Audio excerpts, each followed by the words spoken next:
One of the questions that people often ask me is, why did this happen to me? And why did this happen in my life?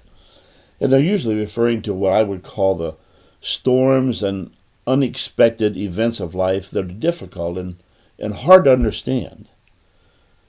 The scripture reminds us that all things work together for good to them that love God, then we're called according to his purpose.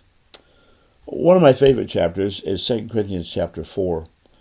In this chapter, in verse number 7, Paul reminds us that we have this treasure. The treasure is Christ in us, and that is to be shown to people what his work is and his presence in our life.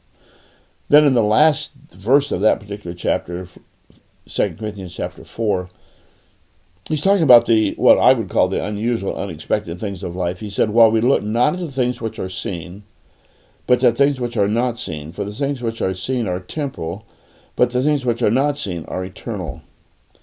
As we're going through those things, those unexpected, unplanned for events of life, we need to remember that God sees and knows all about it.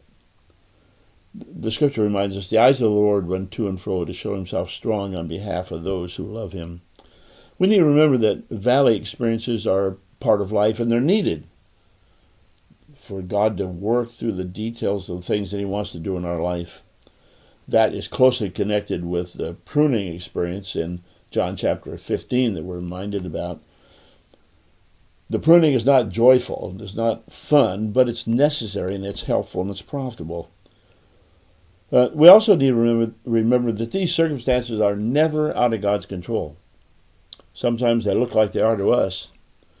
Sometimes we wonder, can we go any further? Can this go on any longer? But they're never out of control. We need to be careful that we learn the lessons then in these things that God would want us to learn. Because he doesn't do anything by accident or for no reason, so there's a reason or plan. So he's trying to teach us something and bring us into a greater understanding of what he's trying to do in our life.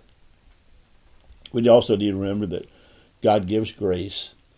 One of my favorite reminders of this is when Paul kept praying over and over again, and then he asked, and the Lord said, no, I'm not going to take this thing away, but my grace is sufficient for you.